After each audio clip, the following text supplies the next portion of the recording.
Hello everyone, तो स्वागत है आपका जिंदगी स्टडी में। कल हम पढ़े थे पोषण के बारे में और पर पोषण के बारे में। और आज उससे आगे बढ़ेंगे, जंतुओं में पोषण पढ़ते हैं। जंतुओं में पोषण की विधि क्या है, जंतुओं में पोषण के चरण क्या है, ठीक उसके बारे में आज पढ़ना है। ठीक, जंतुओं में पोषण जैसे देखिए, आप खाना खाते हैं, खाना खाते तो ऊर्जा बनता है। आखिर कैसे क्या क्या प्रोसेस होता है वही आज हम पढ़ने वाले हैं। ठीक, तो इसमें सबसे पहला आता है अंतःग्रहण। अंतःग्रहण दूसरा आता है पाचन।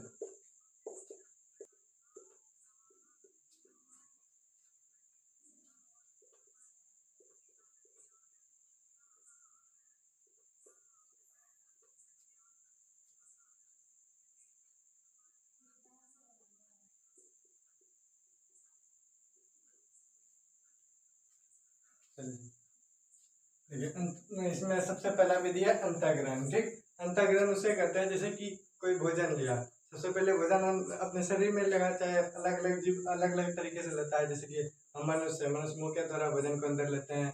अमीबा है, अमीबा अपने कुटपाथ के माध्यम से लेता है। कोई जीव जंतु है जो कि मुंह के माध्यम से अंदर लेता है। यानी कि अंतःग्रहण वही है जो सिर्फ शरीर के अंदर भोजन का प्रवेश करना है।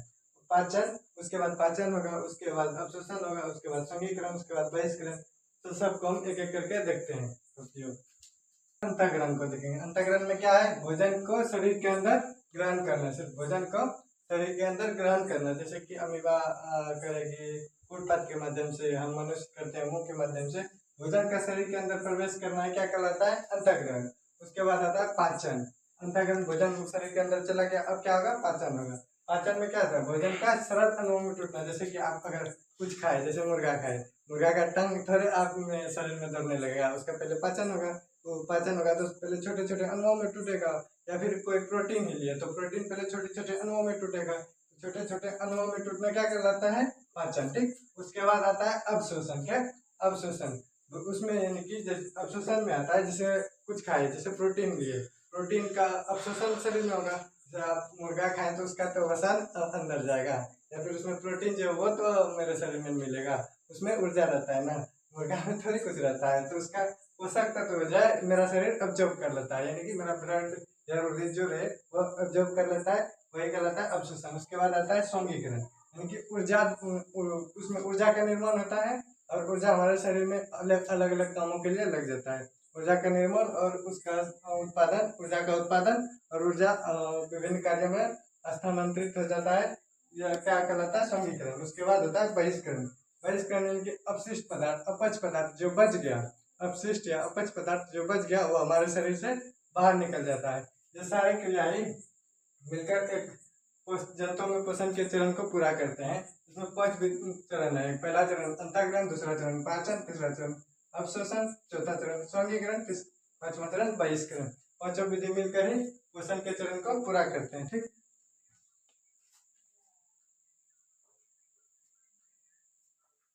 जंतुओं में अगला पोषण पढ़ेंगे हम पहले अमीबा के बारे में, यानी कि अमीबा अपना पोषण कहाँ से प्राप्त करती है। तो अमीबा के जैसे देखिए, अमीबा मान लीजिए ये अमीबा है, क्या है, ये मान लीजिए अमीबा है। इसका कोई फिक्स रूप या फिर फिक्स कदा शरीर है, वैसा नहीं है।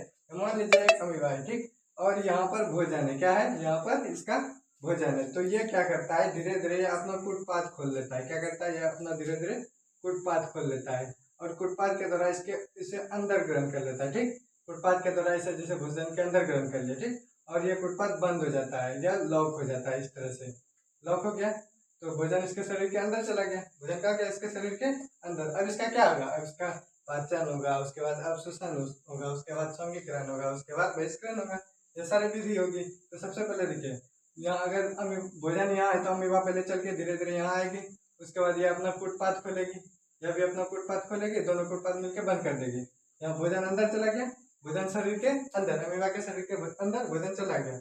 अब यहाँ सिर्फ इसका क्या होगा, पाचन होगा। ठीक, उसके बाद अवशोषण, उसके बाद अवशोषण के बाद हो जाएगा सौंगीकरण, जिससे ऊर्जा निर्माण होगा। ऊर्जा निर्माण पूरे शरीर में सहायक होगा। उसके बाद जो अवशिष्ट पदार्थ बच जाएगा, अवशिष्ट पदार्थ बचने के बाद इसी तरह से, ठीक, देखिए अब यहाँ पे भोजन का अवशोषण हो गया। ठीक, अब यहाँ अपशिष्ट पदार्थ बच गया, कुछ अपशिष्ट पदार्थ। अब इसको बाहर कैसे निकालेगा, अब इसको बाहर निकालने के लिए फिर से यही प्रक्रिया करता है। यह एक झूठा पैर जिसे कहा जाता है, कूटपाद, इसे झूठा पैर भी कहा जाता है। एक झूठा पैर का निर्माण करता है इधर से भी, और ये खोल देता है, या बाहर हो गया। उसके बाद ये मान लीजिए हो गया, ये अवशिष्ट पदार्थ बाहर हो गया, और ये अमीबा हो गया। अमीबा के अंदर जितना भी पोषक तत्व था अंदर चला गया।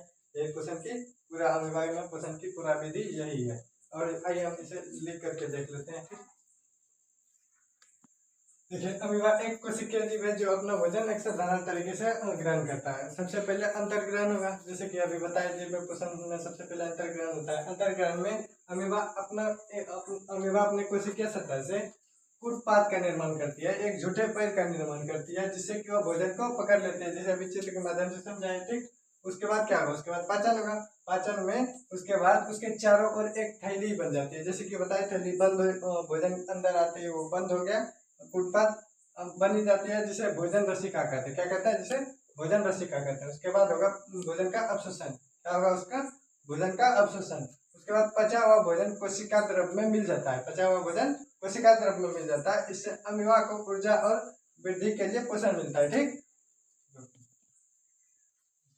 इसके बाद होगा अभिग्रहण। जैसे पहले क्या हुआ, अवशोषण हुआ, पहले अंतर्ग्रहण हुआ, उसके बाद पाचन हुआ, उसके बाद अवशोषण हुआ। अब क्या होगा, अभिग्रहण। जैसे देखिए, कोशिका द्रव्य इस भोजन का प्रयोग ऊर्जा उत्पादन वृद्धि के लिए करता है, ऊर्जा उत्पादन के लिए एवं शरीर की वृद्धि के लिए करता है, या फिर उसके मरम्मत के लिए करता है। उसके बाद इसका क्या हो जाएगा, बहिष्करण या अपशिष्ट पदार्थ का बाहर निकल जाना।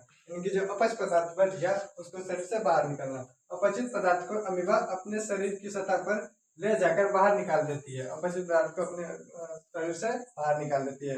यह पूरी प्रक्रिया ही अमीबा में पोषण का कहलाती है। ठीक, ऐसे एक चित्र नीचे में बना लीजिएगा। जैसे एक मान लीजिए यह अमीबा है, क्या है,